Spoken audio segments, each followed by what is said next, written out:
आज 11 अक्टूबर है और 11 अक्टूबर का दिन क्या है कुछ खास जो हमारी परीक्षा का पॉइंट ऑफ व्यू बना सके। 11 अक्टूबर अगर देखा जाए तो आज के दिन हमारे भारतवर्ष में दूसरी ग्राम पंचायत खोली गई थी। जी हाँ, दूसरी ग्राम पंचायत। आप सभी को पहली ग्राम पंचायत तो पता था, 2 अक्टूबर वर्ष 1959 में खोली गई थी राजस्थान के नागौर जिले में। ये आपने पढ़ रखा होगा। लेकिन दूसरी ग्राम पंचायत के बारे में भी आप जान लीजिए। आज आपको समझ में आ गया होगा कि हम ग्राम पंचायत पर थोड़ी सी चर्चा करने वाले हैं। हालांकि जब संविधान की क्लासेस चलेंगे तो हम ग्राम पंचायत को एक समग्र अध्ययन के रूप में पढ़ेंगे, विस्तृत रूप में पढ़ेंगे। आज सिर्फ हम छोटे से रूप में जान लेते हैं जो हमारे पेपर के क्वेश्चन बन सकते हैं वो कैसे क्या बन सकते हैं। ओके, तो एक और से जान लीजिएगा, आज 11 अक्टूबर है और आज सिनेमा के युग पुरुष कहे जाने वाले, सिनेमा जगत के युग पुरुष कहे जाने वाले और सिनेमा जगत में जिन्हें कहते हैं महानायक, सदी का महानायक मिस्टर अमिताभ बच्चन जी का आज जन्मदिन है। अमिताभ बच्चन जी का जन्म 11 अक्टूबर 1942 को हुआ। ठीक है, तो चलिए देखते हैं पंचायती राज व्यवस्था से जुड़ी बातें और हमारे एग्जाम के पॉइंट ऑफ व्यू। ठीक है, तो अगर देखते हैं यहां आपने पढ़ रखा होगा कि 2 अक्टूबर 1959 को पहली ग्राम पंचायत राजस्थान के नागौर में खोला गया था, नागौर में खोली गई थी। और दूसरी ग्राम पंचायत आज ही के दिन 11 अक्टूबर 1959 में आंध्र प्रदेश का एक गांव, ठीक है, आंध्र प्रदेश का एक गांव है जिसका नाम है अनंतपुर, अनंतपुर में खोला गया था। दिख रहा होगा आपको। तो 11 अक्टूबर उसी वर्ष जिस वर्ष पहला खोला गया उसी वर्ष खोला गया।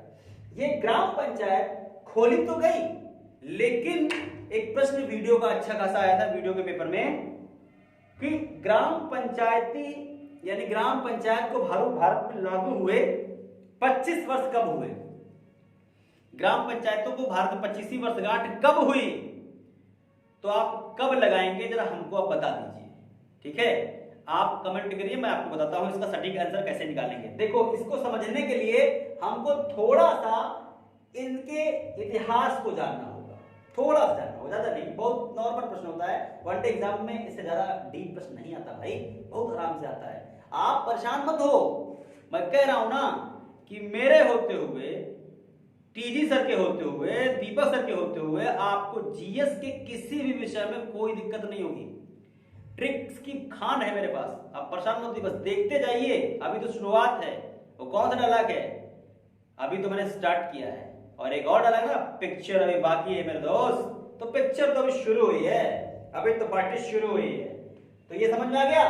चलो आगे देखते हैं, इसका इतिहास जान लेते हैं।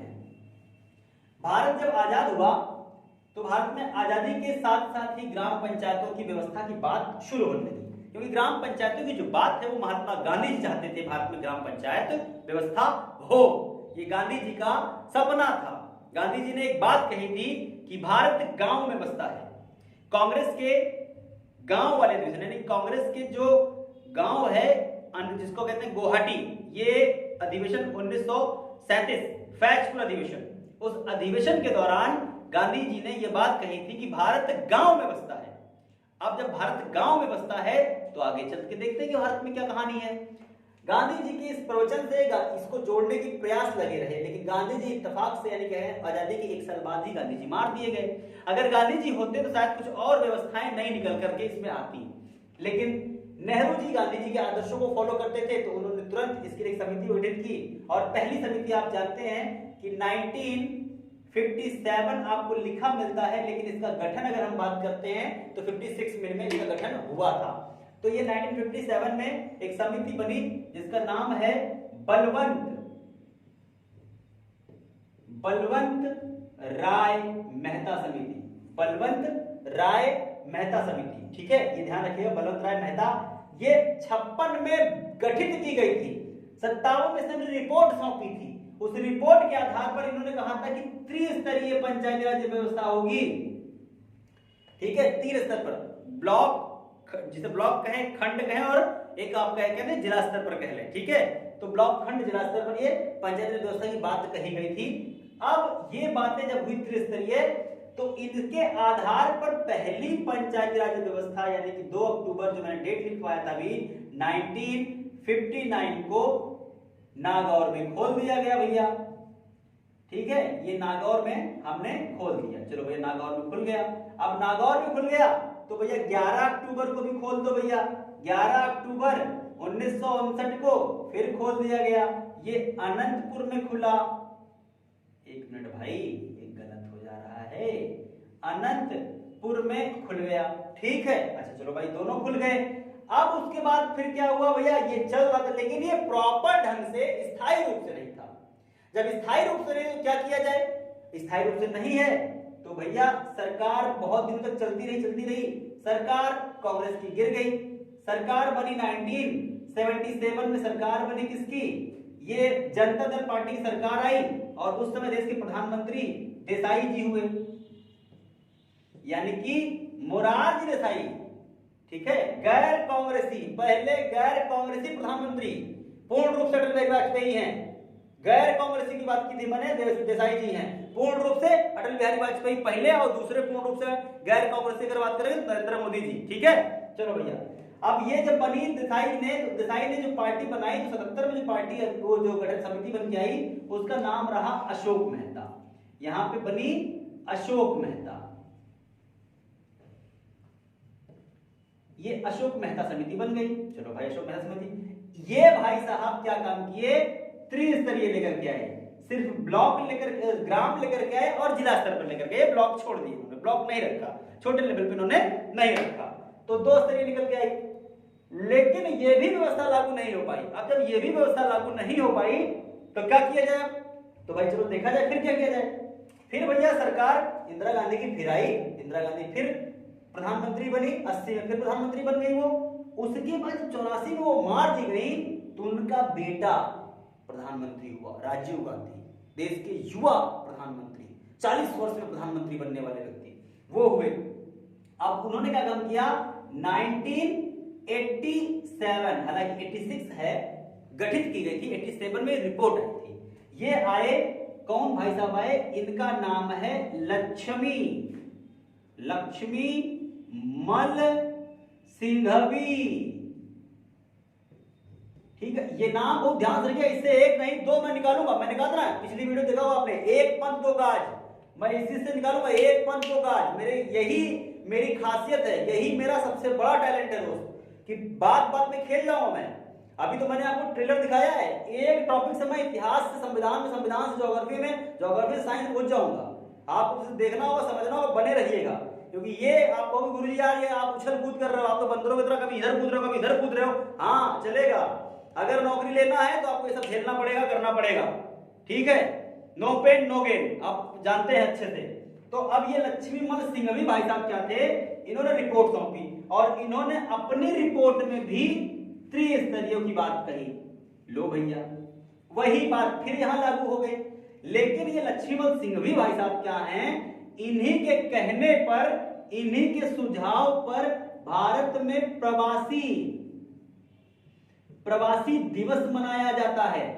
2003 से प्रवासी दिवस मनाया जा रहा है। 9 जनवरी 2003 से पहला प्रवासी दिवस नई दिल्ली में मनाया गया था। ये ध्यान रखिएगा, क्योंकि मैं दिवस पे भी आऊंगा, मैं दिवस की वीडियो बनाऊंगा, दिवस और दिवस से जुड़ी जानकारी, सामान्य बातें, अभी वो टॉपिक आप नहीं जानते हैं, वो भी मैं आपको दूंगा, सब कुछ दूंगा, चिंता मत करिए। तो लक्ष्मीमल सिंघवी भाई साहब ने ये रिपोर्ट सौंपी, और ये रिपोर्ट भी यानी कुछ दिन तक अमल में रही, लेकिन आमी इसको जैसे कानूनी जमा नहीं पहनाया गया। ठीक है, अमली जमा ये नहीं पहन पाया, तो चलो छोड़ दो भाई, इसको भी छोड़ दो, कोई दिक्कत नहीं है, बेटा दो। अब क्या करते हैं भाई, तो अब देखते हैं कि यहाँ पे ये तो बात चलो हो गई, अब क्या किया जाए। तो अब यहाँ पे फिर निकल के आता है, सरकार आई पीवी नरसिम्हा राव जी की। पीवी नरसिम्हा राव 1991 में देश के प्रधानमंत्री बने। ठीक है, 1991 में पीवी नरसिम्हा राव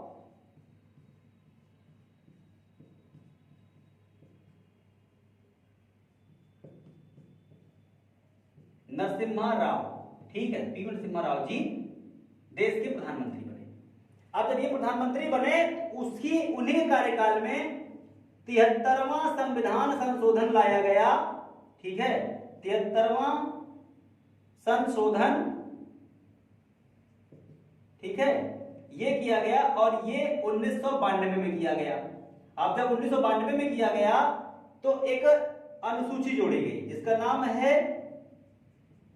11 अनुसूची, 11वीं अनुसूची जोड़ दी गई। और देखो भैया, गा से 11 और गा से ग्राम पंचायत, ग्राम पंचायत, देखो कितना अच्छा इत्तेफाक है ना, गा से 11 गा से ग्राम पंचायत। भाई साहब ये बहुत ध्यान रखिएगा, ये 12 अनुसूचियां 12 मिनट में आप चला दूंगा, ठीक है, उनको गौर से पढ़िएगा, उनमें ही ट्रिक छिपी होगी।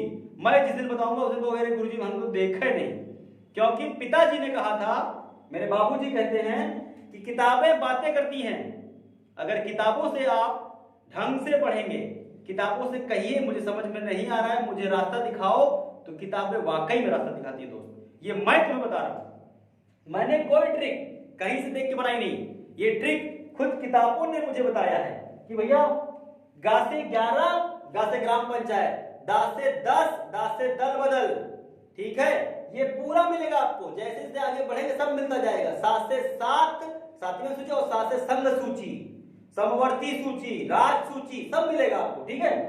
तो भैया 11वीं सूची जोड़ी गई और इसमें ग्राम पंचायत रखा गया। तो ग्राम पंचायत में विषय कितने रखे गए, ठीक है, विषय की बात करें तो ग्राम पंचायतों में 29 विषय रखे गए, ठीक है। 29 वर्ष की आयु में बुद्ध ने गृह त्याग किया था, ये याद रखना, ऐसे दिमाग में भर लो, ठीक है। कितने विषय हैं? 29 विषय हैं। 29 वर्ष में बुद्ध ने जो है गृह त्यागा था। गृह त्याग की घटना क्या कहलाती है? महाभिनिष्क्रमण कहलाती है। देखो खेल गए ना, तुमसे क्या कहे थे, हम यहां से वहां कूद जाएंगे, देखो फट से कूद गए, ठीक, ऐसे बने रहना। अच्छा अब क्या होता है भाई कि ग्राम पंचायत की बात करी, 29 विषय हैं इसमें, लेकिन इसको आम ही जामा फिर नहीं बनाया गया, इसको फिर ज्यादा कानून का हिस्सा नहीं बन पाया, ये बड़ी दिक्कत। चलो भाई पास तो हो गया, इसको बना तो लिया गया, लेकिन 24 यहां पे लिखेंगे अप्रैल, ठीक है, ठीक है, अप्रैल 1900, यहां पे 93 लिखिएगा भैया, 93 24 अप्रैल 1993 को भारत में पंचायत दिवस घोषित कर दिया गया, ठीक है, पंचायत दिवस। और 24 अप्रैल 1993 से पूरे देश में, पूरे भारत में त्रिस्तरीय पंचायती राज्य व्यवस्था लागू कर दी गई। भारत के सभी राज्यों में यह व्यवस्था की गई, लेकिन ग्राम पंचायत की मैं बात कर रहा हूं। ग्राम पंचायत संविधान के पहले भाग 4 में, जिसे कहते हैं डीपीएसपी, ठीक है, डीपीएसपी में अगर हम आते हैं तो आर्टिकल 40 यहां कहा गया। फिर संविधान के भाग 9 में एक है पंचायत राज व्यवस्था, वहां कहा गया। फिर एक अनुच्छेद है 243 243, इसमें भी कहा गया आर्टिकल में, ठीक है। तो ये ध्यान रखिएगा, इसमें भी ये बात कही गई है। अच्छा देखो अब आगे देखते हैं, यहां पे ये बात उठी, यानी कि कहां कहां इसका उल्लेख किया गया, ये उल्लेख, लेकिन भारत में त्रिस्तरीय व्यवस्था कह तो दिया गया, लेकिन ये भी कहा गया है डीपीएसपी में कि राज्य सरकार तय करेगी कि उसके राज्य में कैसी व्यवस्था होगी, त्रिस्तरीय होगी, 2 स्तरीय होगी, 1 स्तरीय होगी, 4 स्तरीय होगी। तो भारत में 8 राज्य ऐसे हैं भाई साहब, ध्यान से, 8 राज्य ऐसे हैं जहां पे 1 स्तरीय व्यवस्था है, 5 राज्य ऐसे हैं जहां पे 2 स्तरीय व्यवस्था है, और शेष राज्यों में त्रिस्तरीय व्यवस्था है। लेकिन अपवाद के रूप में एकमात्र राज्य हमारा पश्चिम बंगाल है जहां पर 4 स्तरीय पंचायत राज व्यवस्था है। समझ में आया आपको? समझ लीजिए, भारत के 8 राज्यों में 1 स्तरीय है, 5 राज्यों में 2 स्तरीय है, और सभी राज्यों में त्रिस्तरीय है, लेकिन अपवाद स्वरूप पश्चिम बंगाल को छोड़कर वहां पे 4 स्तरीय व्यवस्था है। समझ में आ गया? तो ये पंचायती राज व्यवस्था के बारे में मैंने आपको बताया, क्योंकि आज अनंतपुर गांव में खोली गई पंचायती राज व्यवस्था की वर्षगांठ है। और एक खास बात आपको शायद यह जानकर हैरानी होगी, पंचायती राज व्यवस्था का गठन सूत्रधारक आंध्र प्रदेश राज्य ही था, लेकिन सबसे पहले खोला गया था राजस्थान के नागौर जिले में। ओके दोस्तों, तो आई होप आपको समझ में आ गया होगा। आज का सेशन यहीं पे रोकते हैं, ठीक है? तो जय हिंद, जय भारत। सब्सक्राइब करिए।